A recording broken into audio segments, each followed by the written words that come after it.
नए शहरियत कानून के खिलाफ जारी मुजाहरे में फिल्मी हस्तियां भी कूद पड़ी है। वजीर दाखिला की जानिब से बातचीत के दरवाजे खोलने के अगले दिन अनुराग कश्यप जामिया पहुंचे थे, तो वहीं बेंगलोर के बेलाल बाग मुजाहरे में शामिल होकर नसीरुद्दीन शाह ने ख्वातीन की हिम्मत को सलाम किया। रिपोर्ट देखिए।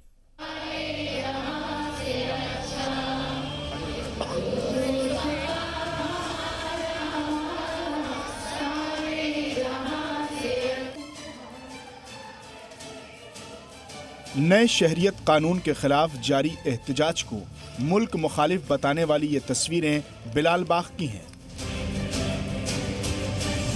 दिल्ली के शाहीन बाग की तर्ज पर शहर शहर शाहीन बाग दिखाई देने लगा है।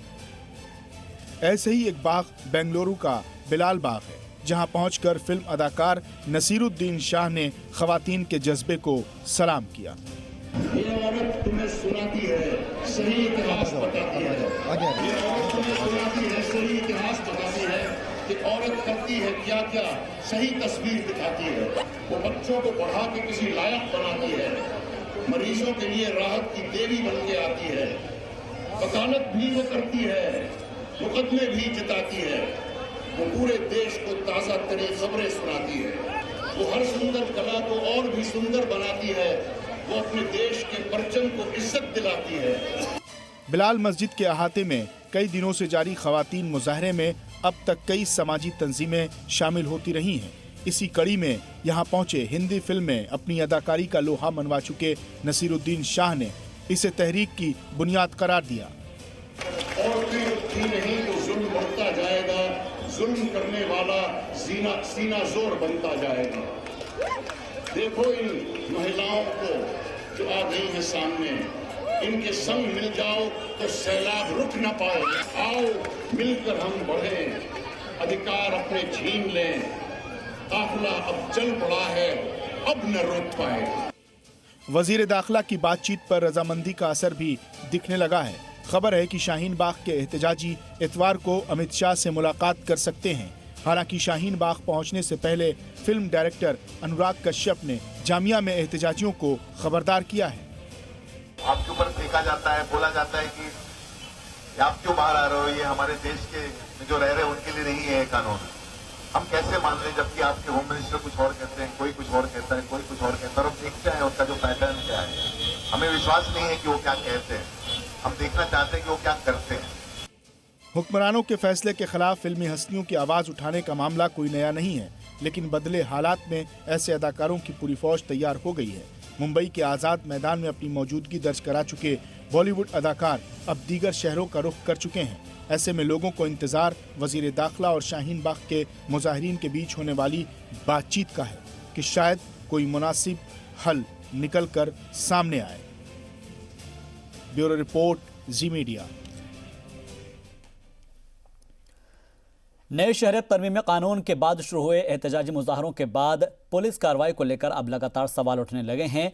दिल्ली, यूपी, कर्नाटक के बाद अब तमिलनाडु पुलिस की ज्यादती की तस्वीरें भी सामने आई हैं, और इस दौरान सुप्रीम कोर्ट के बाद कई रियासतों की हाई कोर्ट ने भी ऐसी ही कार्रवाइयों को गैर आईनी करार दिया है। रिपोर्ट देखिए।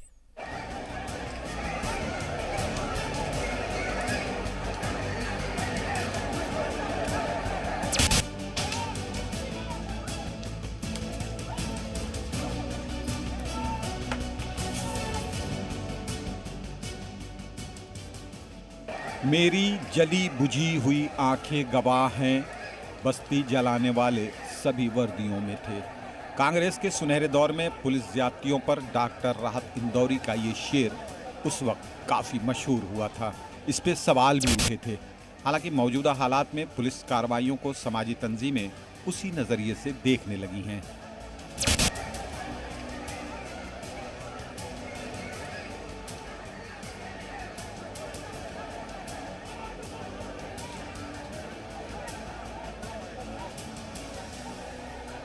ये गैर इंसानी तस्वीरें हैं तमिलनाडु की राजधानी चेन्नई की, जहां रियासती पुलिस CAA के खिलाफ मुजाहरा कर रहे लोगों पर अपना गुस्सा उतार रही है। इस दौरान गलियों में दाखिल होकर पुलिस कार्रवाई से ख्वातीन और बच्चे चीखते नजर आए।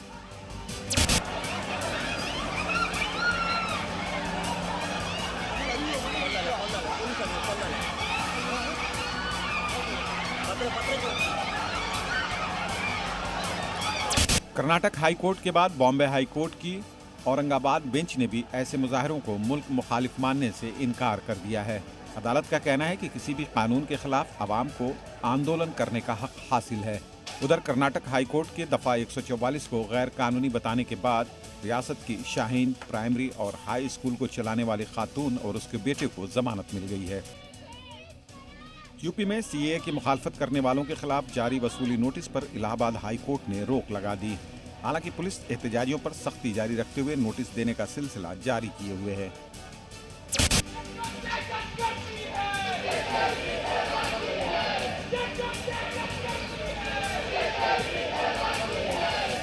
डॉक्टर कफील को जमानत मिलने के बाद एनएसए लगाने वाली पुलिस पर अपोजिशन सवाल उठा रही है। मामला दिल्ली का हो या यूपी और कर्नाटक पुलिस का, दिल्ली में जहां जामिया के तलबा के खिलाफ पुलिस ने ज्यादती की लगातार इंतहा कर रखी है, वहीं जेएनयू हमला मामले में एफआईआर दर्ज कराने की उसके पास फुर्सत नहीं। बात कर्नाटक पुलिस फायरिंग और गद्दार वतन के मामले की हो या यूपी पुलिस की फायरिंग में 1 दर्जन से ज्यादा एहतजाजियों की मौत का, सवाल तो उठना ही है। ब्यूरो रिपोर्ट, जी मीडिया। गोरखपुर के चौरा चौरी से दिल्ली के राजघाट तक यात्रा पर निकले सत्याग्रहियों की गिरफ्तारी का मामला अब तूल पकड़ने लगा है। गिरफ्तारी पर जहां गाजीपुर एमपी अफजाल अंसारी ने सवाल उठाया, तो वहीं समाजवादी पार्टी के मेमोरेंडम के बाद रिहाई की मांग कर रहे कांग्रेस कारकुनान और पुलिस के बीच झड़प भी हुई। रिपोर्ट देखिए।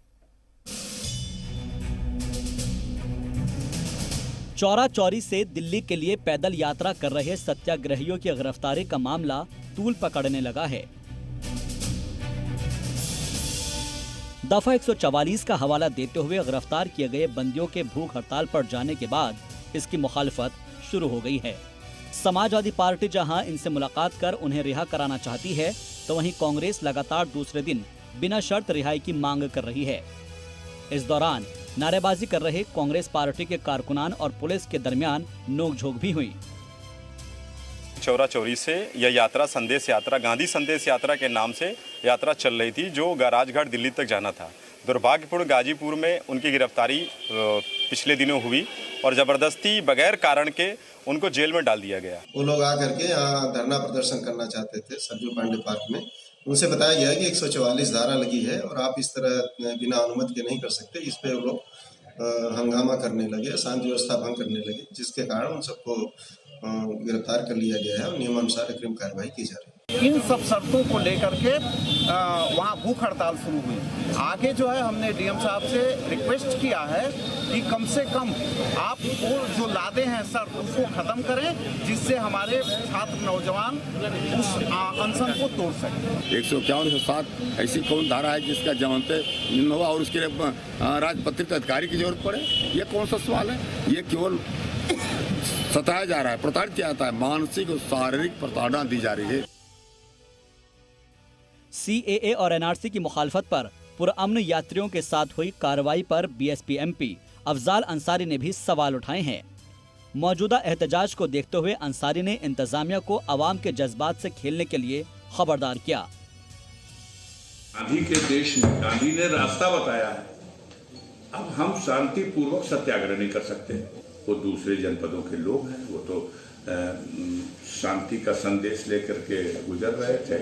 डर ऐसे लोगों में पैदा की जा रही है। अगर आपके दिल में सीए का विरोध करना है, हमारे दिल में सीए का विरोध है, तो आप हमको सूली पे चढ़ा देंगे। ऐसा थोड़ी है कि पूरा हिंदुस्तान जेल बना दिया जाएगा। ये कई दिन में जेल, 2 मिनट में जेल भर जाएगी, लेने की जगह नहीं रहेगी। लेकिन जनता में जो बेचैनी देखी जा रही है, उससे लगता है कि जनता सड़क पर उतर गई। 11 फरवरी को जिले से गिरफ्तार हुए सभी 10 नौजवान यात्रियों की क़यादत साफी प्रदीपिका सारस्वत कर रही थी, जिसमें कई अहम सामाजिक कारकुनान शामिल हुए। कानून इंतजामिया के हवाले से हो रही रियासतगीर गिरफ्तारियों पर सवाल उठना लाजमी है। साथ ही रियासती पुलिस को सीएए की हिमायत में हो रही रैलियों से कोई खतरा क्यों नजर नहीं आ रहा। जी मीडिया के लिए गाजीपुर से अनिल कुमार की रिपोर्ट। केरल में भरतनाट्यम के जरिए बुजुर्ग ख्वातीन अपनी सेहत और खुशहाली का जरिया तलाश रही है। अपने इस कसरत को योगा से जोड़ते हुए तरह तरह के सकाफती डांस के जरिए अपने करतब भी दिखा रही है। रिपोर्ट देखिए।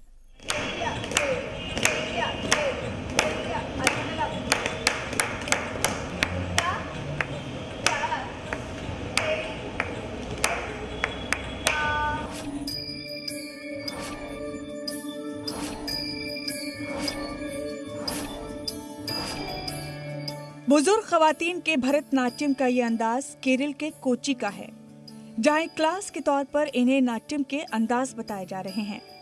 अपनी जिंदगी के बेहतरीन लम्हे गुजार चुकी ये खवातीन अपनी उस खुशी को बरकरार रखना चाहती हैं, हालांकि वो इसे अपनी सेहत और सुकून से जोड़ती हुई नजर आ रही हैं।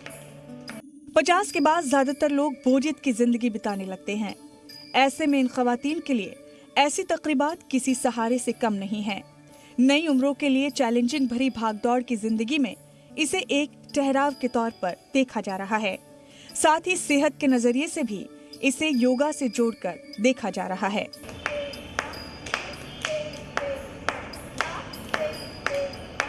ब्यूरो रिपोर्ट, जी मीडिया।